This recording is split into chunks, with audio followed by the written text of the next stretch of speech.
हमारे इस YouTube channel के सेगमेंट फास्ट न्यूज में आप तमाम का इस्तकबाल है। इस वीडियो में आप देख सकते हैं कम मिनटों में बहुत ज्यादा खबरें। तो आइए शुरू करते हैं वीडियो को और देखते हैं आज की ताजा तरीन खबरें। नेपाल में सैलाब की तबाही, हैदराबाद के 140 अफराद लापता।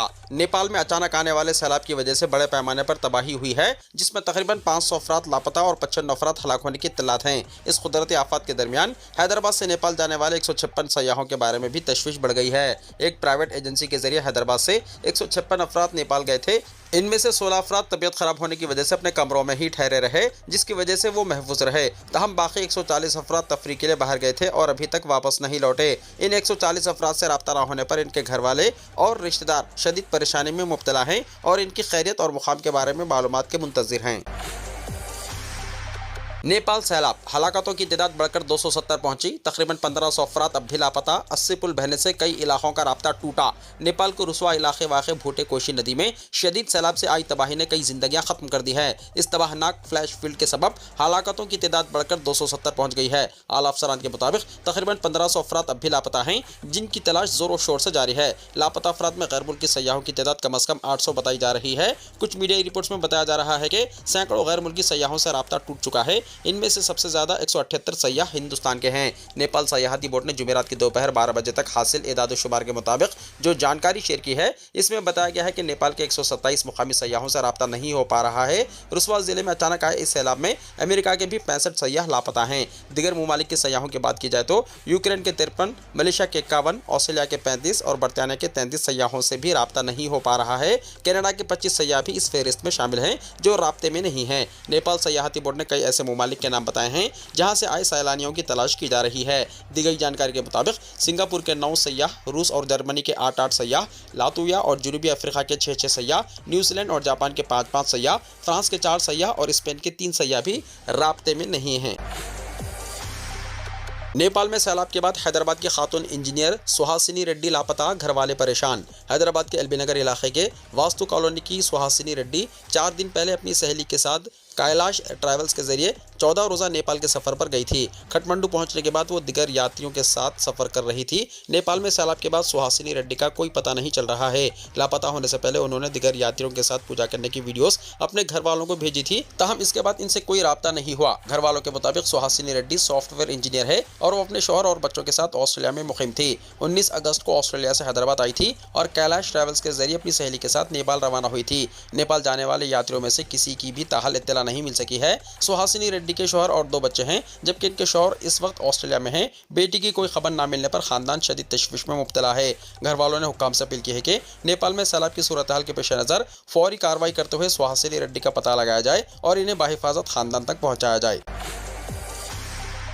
नेपाल में ग्लेशियर झीलें फटने का खतरा बढ़ा। 47 झीलों से कभी भी गर्म हो सकता है मौत का बाजार। International centre for integrated mountain development यानी ICIMOD और नेपाल हुकूमत के साइंसी जायजों के मुताबिक 47 ग्लेशियर झीलों को मुमकिन तौर पर खतरनाक ग्लेशियर झीलों यानी PDGLS के तौर पर नशानजद किया गया है। रिपोर्ट में खबरदार किया गया है कि इन झीलों से कभी भी ग्लेशियर लेक और बर्स्ट फील्ड यानी ग्लोफ आ सकता है, जो नेपाल के दरियाई निज़ाम में तबाहकुन सैलाब का सबब बन सकता है। अगर ऐसा हुआ तो मौत का बाजार गर्म हो जाएगा, जिसमें लाशों के ढेर लग जाएंगे। बताया जा रहा है कि जिन 47 ग्लेशियर झीलों में ग्लोफ आने का अंदेशा जाहिर किया जा रहा है, इनमें से 21 नेपाल में वाक़ हैं और 25 झीलें तिब्बत में हैं। ये झीलें इन दरियाओं के बालाई हिस्से में वाक़ हैं जो जुनूब की जानिब बहते हुए नेपाल में दाखिल होती हैं। इसलिए ये नशीबी इलाकों में आबाद बरादरियों और बुनियादी ढांचे के लिए मुमकिन खतरा पैदा करती हैं। इस पूरी फहरिस्त में से डिजास्टर मैनेजमेंट हुक्म और अक़वाम मुत्तहिदा के तरक्याती प्रोग्राम यानी UNDP ने कुछ तेज़ी से फैलने वाली मोरियन यानी पत्थरों और मलबे से तैयार बंद नुमा झीलों को खास तौर पर नशानजद किया है। इनके खतरे को कम करने और पानी की सतह घटाने के लिए फौरी इक़दामात की ज़रूरत बताई गई है। 100 की रफ्तार से आ रहे हैं 4 तूफान। अगले 72 घंटों में खतरनाक रुख दिखाएगा मौसम। डर की वजह से 92 परवाजें रद्द। पूरे एशिया पैसिफिक खित्ते में इस वक्त कुदरत की ऐसी खौफनाक शक्ल देखने को मिल रही है जिसका किसी ने तसव्वुर भी नहीं किया था। जहां एक तरफ दुनिया की नज़रें मानसून की बारिश पर टिकी हुई हैं, वहीं इस वक्त शुमाल मगरबी बहरुल काहिल और जुनूबी बहरे चीन के पूरे इलाके में एक साथ 4 खतरनाक समंदरी तूफान फाल हो चुके हैं। आने वाली तबाही देखकर माहिरीन मौसमियात भी कांप गए हैं। इन 4 तूफानों में से सबसे खौफनाक तूफान नारा बन चुका है, जो आने वाले 72 घंटों में इंतहाई खतरनाक शक्ल इख्तियार करने वाला है।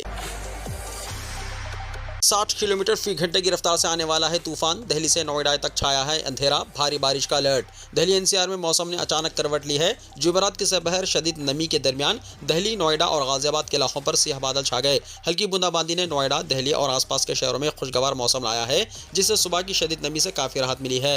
महकमे मौसमियात ने लोगों को मशवरा दिया है कि वो अपने घरों या दफातर से निकलने से पहले मौसम और ट्रैफिक अलर्ट चेक करें। महकमे मौसमियात ने अपनी पेशनगोई में दिल्ली समेत मगरबी उत्तर प्रदेश में शदीद बारिश की वार्निंग जारी की थी। महकमे मौसमियात ने अपनी पेशनगोई में दिल्ली समेत मगरबी उत्तर प्रदेश में शदीद बारिश की वार्निंग जारी की थी। महकमे मौसमियात ने मगरबी उत्तर प्रदेश के लिए ऑरेंज अलर्ट जारी किया है। महकमे मौसमियात ने गौतम बुद्ध नगर, नोएडा, बुलंदशहर, गाजियाबाद, हापुड़, सहारनपुर और दीगर अजला में गरज चमक के साथ तेज बारिश की वार्निंग जारी की है। नेपाल में हलाकत खैज सैलाब के दरमियान 5.2 शिद्दत के जलजले से सभी खौफजदा। नेपाल में सैलाब और लैंडस्लाइडिंग के बाद चहारशंबे की देर शाम 5.2 शिद्दत का जलजला आया, जिसने सभी लोगों को खौफ में मुब्तला कर दिया। इब्तदाई रिपोर्ट्स के मुताबिक जलजला का मरकज कोडारी से तकरीबन 55 किलोमीटर शुमाल मगरिब में था। यह इलाका लैंडस्लाइडिंग के लिए हसास है। जलजले की गहराई और नुकसान की सतह के बारे में फौरी तौर पर कोई मालूमात नहीं मिल सकी। ये जलजला ऐसे वक्त में आया जब मुल्क में अचानक आने वाले सैलाब से 162 से ज़्यादा अफराद हलाक हो चुके हैं। बताया जा रहा है कि रेक्टर स्केल पर 5.2 शिद्दत के जलजले से पहले भी कम शिद्दत के कुछ झटके महसूस किए गए थे, जिसके बाद सैलाब और लैंडस्लाइडिंग से शदीद तबाही हुई। यूएस जियोलॉजिकल सर्वे यानी यूएसजीएस के हवाले से न्यूयॉर्क टाइम्स के एक रिपोर्ट में बताया गया है कि इलाके में महसूस किए गए झटकों को इब्तदाई तौर पर 4.4 शिद्दत का जलजला बताया गया था। बाद में यूएसजीएस ने अपनी वेबसाइट पर बताया कि लैंडस्लाइडिंग की ताकत 5.2 शिद्दत के जलजले के बराबर दर्ज की गई। इससे पहले नेपाल के एक अहदेदार ने कहा था कि मुमकिन है कि लैंडस्लाइडिंग जलजले की वजह से हुई हो। मीर आलम तालाब की तरक्याती कामों का रेवंत रेड्डी ने अचानक मुआयना किया, सयाहती मरकज बनाने की हिदायत। चीफ मिनिस्टर रेवंत रेड्डी ने जुमेरात की सुबह मीर आलम तालाब की तरफ जारी तरक्याती कामों का अचानक मुआयना किया। उन्होंने भारी क्रेन पर सवार होकर तालाब में जारी कामों का जायजा लिया। रियासती हुकूमत की जानिब से मूसा रिवर फ्रंट डेवलपमेंट कॉरपोरेशन के जेर इंतजाम मीर आलम तालाब पर सस्पेंशन ब्रिज तामीर किया जा रहा है। चीफ मिनिस्टर ने अहदेदारों को हिदायत दी है कि तमाम काम मुकर्ररा मुद्दत में मुकम्मल किए जाएँ और तालाब में गंदे पानी के दाखिले को रोकने के लिए मौसर इकदाम किए जाएँ। उन्होंने मीर आलम तालाब से मूसा नदी में सैलाबी पानी के नक्कासी के लिए नाले को वसी करने की भी हिदायत दी। इसके अलावा वाटर स्पोर्ट्स के लिए मुनासिब डिज़ाइन तैयार करने और तालाब में मौजूद जजीरे को तरक्की देने की तजावीज़ पेश की। रेवंत रेड्डी ने कहा कि मीर आलम तालाब को इस अंदाज में तरक्की दी जाए कि यहाँ ज़्यादा से ज़्यादा सयाह राग़िब हों और यह इलाका एक अहम सयाहती मरकज़ के तौर पर उभरे। मिलादुन्नबी सल्लल्लाहु अलैहि वसल्लम के मौके पर रेवंत रेड्डी की मुसलमानों को मुबारकबाद। चीफ मिनिस्टर रेवंत रेड्डी ने मिलादुन्नबी सल्लल्लाहु अलैहि वसल्लम के मौके पर रियासत के मुसलमानों को दिली मुबारकबाद पेश की है। उन्होंने अपने प्याम में कहा है कि हज़रत मोहम्मद मुस्तफ़ा सल्लल्लाहु तआला अलैहि वसल्लम की विलादत बासआदत की खुशी में जश्न मिलाद का अहतमाम किया जाता है और ये मुक़द्दस दिन मुसलमानों के लिए इंतहाई अहमियत का हामिल है। चीफ मिनिस्टर ने कहा कि पैगम्बर इस्लाम हज़रत मोहम्मद सल्लल्लाहु तआला अलैहि वसल्लम अमन, मोहब्बत, भाईचारा, रहमदिली, इंसानियत और नेक और सालिह ज़िंदगी गुजारने का जो प्याम दिया है वो हमेशा मुआशरे के लिए मशाल राह रहेगा। उन्होंने कहा कि हुज़ूर अकरम सल्लल्लाहु तआला अलैहि वसल्लम की तालीमात आलमी अमन, बाहमी इत्तेहाद और समाजी हम आहंगी के लिए रहनुमाई फराहम करती है। चीफ मिनिस्टर ने कहा कि तेलंगाना की अवामी हुकूमत मुस्लिम अक़लियतों की फलाह और बहबूद और तरक्की को अव्वलीन तरजीहात में शामिल करते हुए काम कर रही है। उन्होंने यकीन दिलाया कि मुसलमानों की समाजी, मुआशी और तालीमी तरक्की के जरिए बेहतर मौक़े फराहम करने और हमाजहती खुशहाली के लिए हुकूमत संजीदगी के साथ इक़दाम करेगी। चीफ मिनिस्टर ने दुआ की कि मिलादुन्नबी सल्लल्लाहु तआला अलैहि वसल्लम का ये बाबरकत मौका हर फर्द की ज़िंदगी में अमन, खुशहाली, भाईचारा और मोहब्बत का बाइस बने।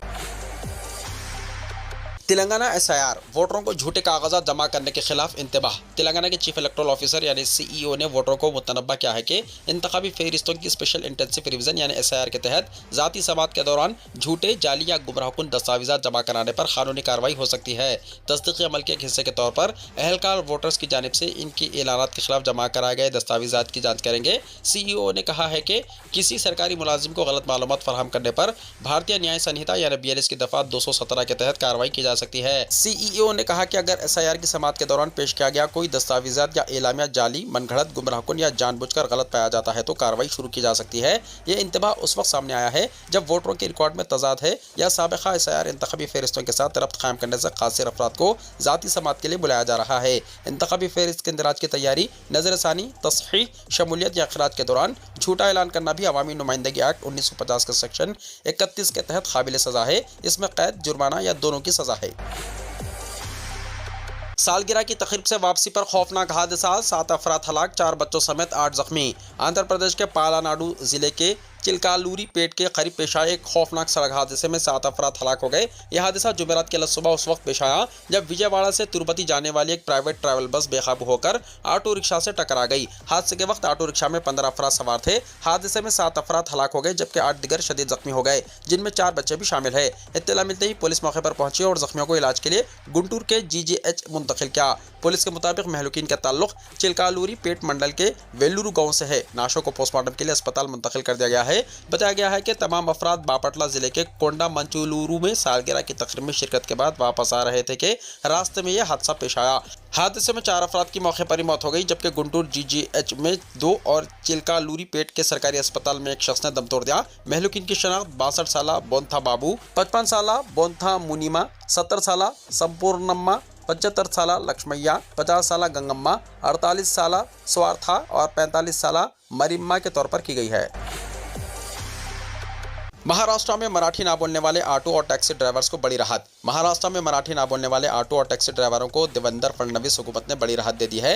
रियासती हुकूमत ने मुहाजिर ड्राइवरों को बुनियादी मराठी जबान सीखने के लिए 1 साल का वक्त दिया है। इस 1 साल के दौरान इन ड्राइवरों के खिलाफ कोई कार्रवाई नहीं की जाएगी। चीफ मिनिस्टर देवेंद्र फडणवीस ने वाज़ेह तौर पर कहा है कि इस 1 साल के दौरान मराठी जबान की लाजमी शर्त पूरी न करने पर ड्राइवरों के खिलाफ कोई कार्रवाई नहीं की जाएगी। इस फैसले के नतीजे में मराठी जबान की लाजमी शर्त मौसर तौर पर 1 साल के लिए मौखर कर दी गई है। यह कदम ऑटो रिक्शा और टैक्सी ड्राइवरों की तंजीमों के नुमाइंदों की फडणवीस से मुलाकात और तामील के लिए मजीद वक्त तलब करने के बाद उठाया गया है। चीफ मिनिस्टर फडणवीस ने मुलाकात के दौरान कहा है कि ऑटो रिक्शा और टैक्सी ड्राइवरों की तंजीमों के नुमाइंदों ने मुंबई में काम करने वाले मुहाजिर ड्राइवरों के लिए मराठी जबान में महारत को लाजमी करार देने की हुकूमत के इक़दाम की हिमायत की है। ताहम इनका कहना था कि मुख्तलिफ उम्र के अफराद के लिए यह शर्त पूरी करना मुश्किल है जिन्होंने कई साल पहले अपनी बाकायदा तालीम छोड़ दी थी। फडणवीस ने कहा कि ड्राइवरों ने 1 साल का वक्त देने का मुतालबा किया था। रियासती हुकूमत ने इनका मुतालबा मान लिया है। उन्होंने कहा कि हुकूमत इस 1 साल का इस्तेमाल ड्राइवरों के खिलाफ जुर्माने या सजा की कार्रवाई करने के बजाय क्लासेस और मुतालियाती मवाद के जरिए इन्हें बुनियादी मराठी सिखाने के लिए करेगी। चीफ मिनिस्टर ने कहा कि इस 1 साल के दौरान इन ड्राइवरों के खिलाफ कोई कार्रवाई नहीं की जाएगी। उन्होंने कहा, हम मुख्तलिफ किस्म के क्लासेस मुनक्किद करके और मुतालियाती मवाद तैयार करके इनकी मदद करेंगे ताकि वो बुनियादी मराठी सीख सकें। नेपाल सैलाब में साबिक़ा मरकजी वजीर की बहू भी लापता। नेपाल के तिब्बत सरहदी इलाकों में आने वाले शदीद सैलाब ने बड़े पैमाने पर तबाही मचा दी है। भारत के साबिक़ रेलवे वजीर मुकुल राय की बहू और तृणमूल कांग्रेस के साबिक़ रुकन असम्बली शुभुरांशवर राय की अहलिया शर्मिष्ठा भूमिक राय लापता हो गई। शुमाली 24 परगना जिले से ताल्लुक़ रखने वाली शर्मिष्ठा 21 अगस्त को एक ट्रैवल एजेंसी के जरिए नेपाल के सफ़र पर गई थी। अहल खाना के मुताबिक 25 अगस्त की रात इनसे आखिरी मरतबा बात हुई थी, जिसके बाद इनसे मुकम्मल तौर पर राब्ता मुनक़ता हो गया। शर्मिष्ठा भूमिक राय के अलावा कोलकाता से कैलाश मानसरोवर यात्रा पर जाने वाला 32 अफराद पर मुश्तमिल एक ग्रुप भी सैलाब में फंसने के बाद लापता हो गया। इस ग्रुप में 30 सैयाह और 2 टूर मैनेजर्स शामिल थे। ये अफराद 21 अगस्त को कोलकाता से रवाना हुए थे और नेपाल तिब्बत सरहद के करीब रुसवागढ़ी के मुकाम पर मौजूद थे जब वहां अचानक इंतहाई शदीद सैलाब आया। इसी मानसरोवर यात्रा में DRDO के साबिक़ सरबराह सतीश रेड्डी और इनकी अहलिया भी शामिल थे। तहम बताया जा रहा है कि जिस मुकाम पर यह हादसा पेश आया इससे वो तकरीबन 700 किलोमीटर दूर थे। इत्तलात के मुताबिक सतीश रेड्डी और इनकी अहलिया ने सैलाब से एक दिन पहले इस रास्ते का सफर किया था जो बाद में आने वाले अचानक सैलाब में तबाह हो गया। सऊदी अरब में शदीद बारिशों और सैलाब का खतरा, मक्का समेत कई इलाकों में रेड अलर्ट हुआ जारी। सऊदी अरब के कई इलाकों में शदीद बारिश, गरज चमक के साथ तूफान और अचानक सैलाब के खदशे के पेश नज़र रेड अलर्ट जारी किया गया है। सऊदी अरब के कौमी मरकज़ बराए मौसमियात यानी NCM के मुताबिक मक्का मुकर्रमा और असीर समेत कई इलाकों में मौसमी सूरत हाल खतरनाक रुख इख्तियार कर सकती है। NCM की जानिब से मक्का मुकर्रमा रीजन की मीसान और इसके गर्द व नवाह के लिए शदीद बारिश का रेड अलर्ट जारी किया गया है। असीर रीजन में भी अलमजारदा, रिजालुल मा और मुल्हिका इलाकों के लिए रेड वार्निंग नाफिज की गई है। हुक्काम ने इन इलाकों में शदीद बारिश के साथ गरज चमक, तेज हवाओं और अचानक सैलाब के इम्कान से खबरदार किया है। जाजान के अबू आरिश, अहदुल मसारह और आसपास के इलाकों के लिए दरमियानी दर्जे की बारिश का ऑरेंज अलर्ट जारी किया गया है, जबकि असीर के अबहा और मुल्हिका इलाकों में धुंध की वजह से भी ऑरेंज अलर्ट नाफिज किया गया है। जाजान के अदरब, असीर के अलबर्ग और मक्का मुकर्रमा रीजन के मुक़द्दस दारुल हुकूमत के लिए हल्की बारिश का येलो अलर्ट जारी किया गया है। कौमी मरकज़ बराए मौसमियात की रोज़ाना पेशन गोई के मुताबिक जाजान, असीर, अलबाहा, मक्का मुकर्रमा और मदीना मुनव्वरा के बाद हिस्सों में दरमियाने से शदीद दर्जे के गरज चमक वाले तूफान मुतवक्को हैं। इनके साथ जालाबारी, तेज हवाएं और अचानक सैलाब आने का इम्कान भी जाहिर किया गया है। राजधानी रियाज में जुज़वी तौर पर अबर आलूद मौसम के साथ गर्दो गुबार की पेशन गोई की गई है, जबकि मक्का मुकर्रमा और मदीना मुनव्वरा में गरज चमक के साथ बारिश, तेज हवाओं और उड़ती हुई गर्द का इम्कान है। जिद्दा में गरज वाले बादल, तेज हवाएं और गर्दो गुबार मुतवक्को हैं, जबकि दम्माम में धुंध और जुज़वी तौर पर अबर आलूद मौसम रहने की तवक्को है। अबहा और अलबाहा में दरमियानी से शदीद गरज चमक वाले तूफान और तेज हवाएं चलने का इम्कान है, जबकि तबूक में मौसम साफ साफ रहने की पेशनगोई की गई है। बुरीदा में जुज़वी अबर आलूद मौसम और गर्द गुबार, हायल में गरज वाले बादल और तेज हवाएं, जबकि जाजान में गरज चमक के साथ बारिश, तेज हवाओं और गर्द गुबार की तवक्को है। नजरान में बारिश बरसाने वाले गरज चमक वाले बादल, तेज हवाओं और गर्द गुबार की पेशनगोई की गई है। दर्ज हरारत के एतबार से दमाम में सबसे ज्यादा 46 डिग्री सेंटीग्रेड रहने की तवक्को है। रियाज, मदीना मुनव्वरा और बुरेदा में दर्ज हरारत 45 डिग्री तक पहुंच सकता है। मक्का मुकर्रमा में 42, जिद्दा में 38, अलबाहा में 31 और अबहा में 30 डिग्री सेंटीग्रेड रहने की पेशनगोई की गई है। 3 महीने में 15.2 मिलियन अफराद ने उम्र अदा किया, सऊदी जनरल अथॉरिटी बराए शुमारियात ने कहा।